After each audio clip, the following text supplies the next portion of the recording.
there, my name's Sean, and I want to talk about death. And Rocko's modern life. Possibly not in that order. In a show about a wallaby bachelor trying to make his way in a society ruled by consumerism, how is the topic of the afterlife handled in O-Town itself? And if you had the opportunity to change the outcome of your demise, would you be able to do what it takes to make it happen? Well, if you've ever wondered whether a real, honest-to-God wake-up call could actually change you, then grab a chicken leg and get comfortable because today, we're following Heffer Wolf to heck and back. Heck? Isn't it supposed to be... Censors. If your first thought about the idea of Heffer going to heck was, really? In a kid's cartoon? Then you wouldn't necessarily be alone in that sentiment. And it belongs to me.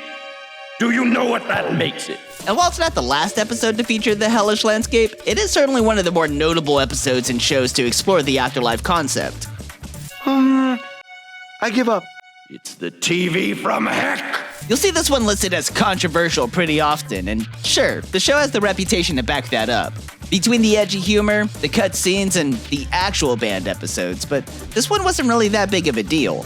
No banning, no public outrage, no edits, and no lost footage. It's a label the episode picked up in hindsight. Or, in other words, you probably couldn't get away with it today. Are you still with me? Hey, Peaches, you got anything to eat around here? To Heck and Back opens on a job interview between a couple of chickens.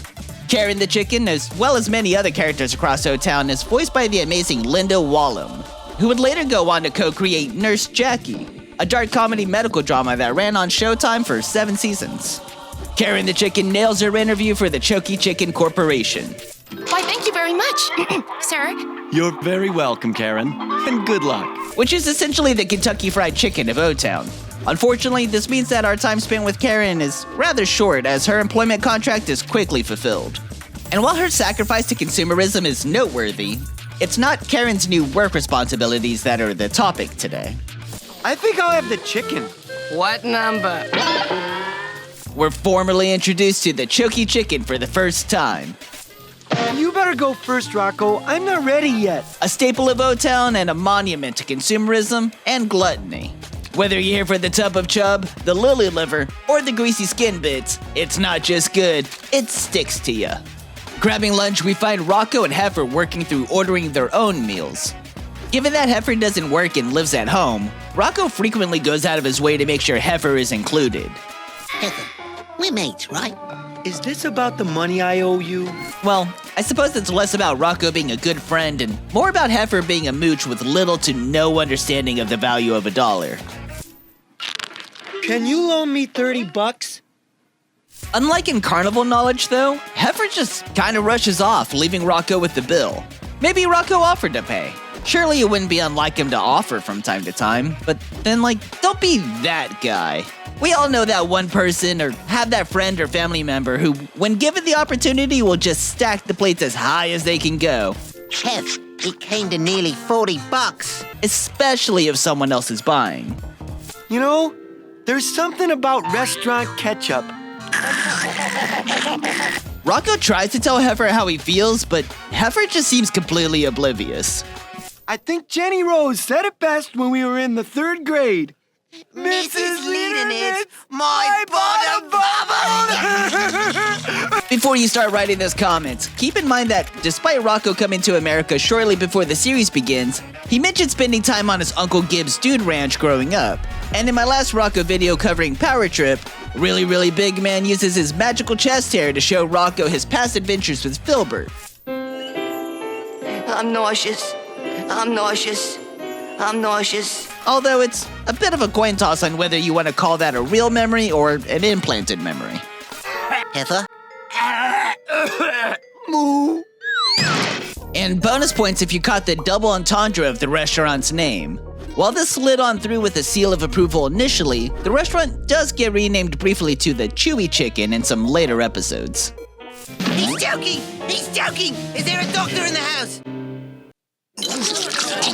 And a gold star if you caught that. In an ironic twist, the restaurant's name also quite literally foreshadows Heffer's doomed encounter. Wow, I got big hips. Oh, and if you're enjoying the video so far, please consider subscribing. It really helps out the channel, and I really appreciate it as well. Plenty of animated shows have had depictions of death. Some played for comedic effect, like Kenny McCormick in South Park, and others would signal a more permanent change in the show's universe forever after, like Maude Flanders from The Simpsons. Ooh, a bobby pin! Maud? Okay, that's played up for comedic effect too. I suppose it would be difficult to tackle this subject in any other way, at least for a comedy show. Welcome to Heck, a friendly community. What about when a character has a near-death experience? Popularized by philosopher Raymond Moody in 1975, a near-death experience is defined as the profound psychological and sensory phenomenon reported by individuals who have survived clinical death or come close to it. In 1992, psychiatrist Bruce Grayson and researcher Nancy Evans Bush published a paper that collected and analyzed 50 accounts of distressing near-death experiences. These 50 reports identified 3 distinct types of experience. Like inverse, where the person sees a bright light or tunnel, but instead of peaceful, it comes off as more threatening and intimidating. You know, like the opposite of what you would expect. Or void, a sense of non-existence, total isolation, nothingness, vast emptiness with no landscape, shapes, or objects visible. And of course, Hollywood's favorite, hellish, often with malevolent entities or beings, available in both spicy and non-spicy variants. I am the Dark Underlord, the Prince of Doom, the King of Eternal Torment. This is where we're introduced to a very particular malevolent being of the afterlife in Rocko's modern life. They call me Peaches. Peaches? Voiced by Tom Kenny, Peaches is an easy favorite for some fans of the show. Despite having a major role in only a couple of episodes during the run of the show, and most of his appearances across it being just small cameos here and there. Peaches? Okay, Heffer. Oh, that's a good name. What makes this episode particularly unique is that, in addition to the depiction of hell in your standard fiery infernal version, we also get a version of that non-spicy or void-like variant that is sometimes reported by near-death experience survivors. Just forget it. Wait a minute.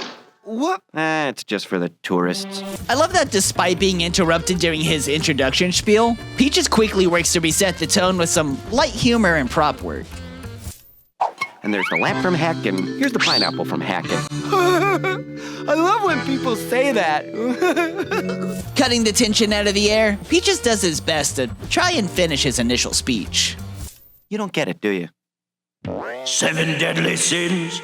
Gluttony, glutton. You are a glutton.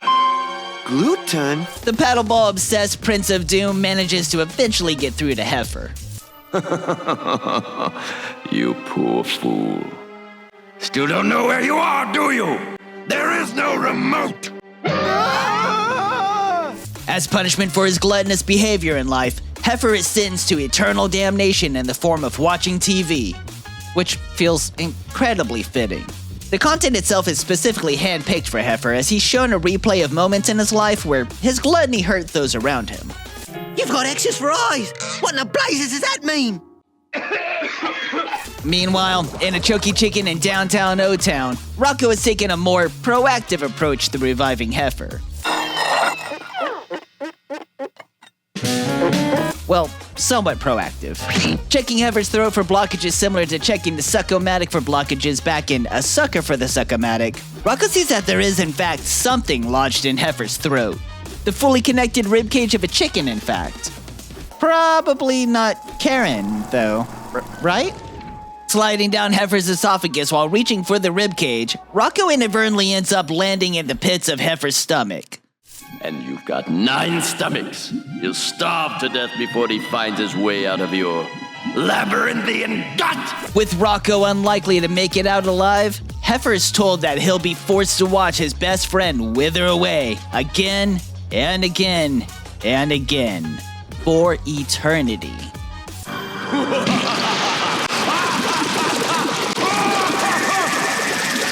Fortunately, a labyrinth of 9 stomachs apparently isn't too much for Rocko to overcome, as he almost immediately locates and restarts Heffer's heart.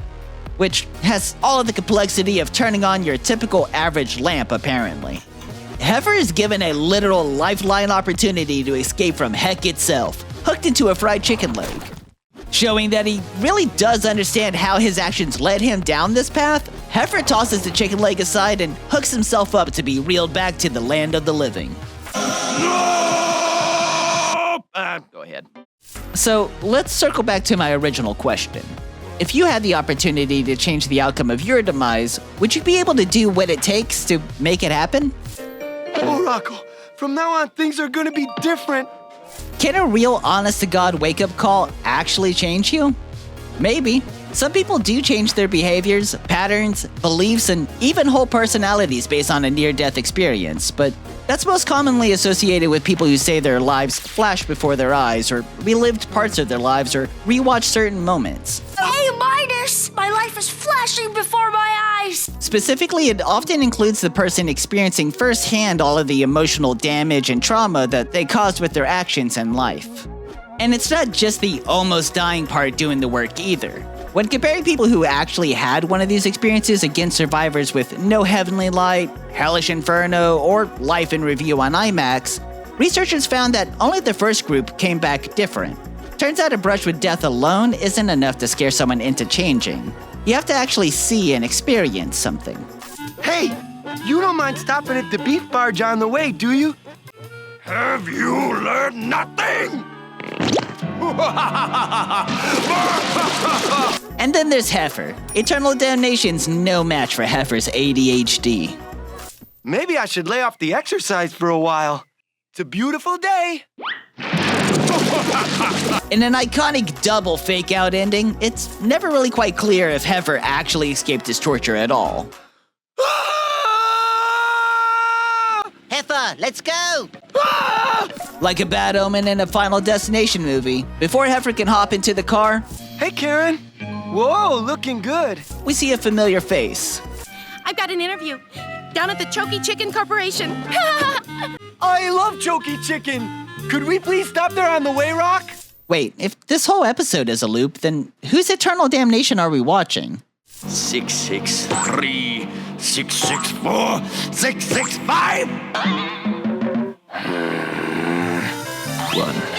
Heffer may not have learned a lesson, but as the old saying goes, the best time to plant a tree was 20 years ago. The second best time is now. If you enjoyed this video, I cover episode by episode breakdowns of not just Rocko's Modern Life, but The Angry Beavers and Courage the Cowardly Dog as well. So be sure to check those out if that's something that interests you. Thanks for watching, and I'll see you next time.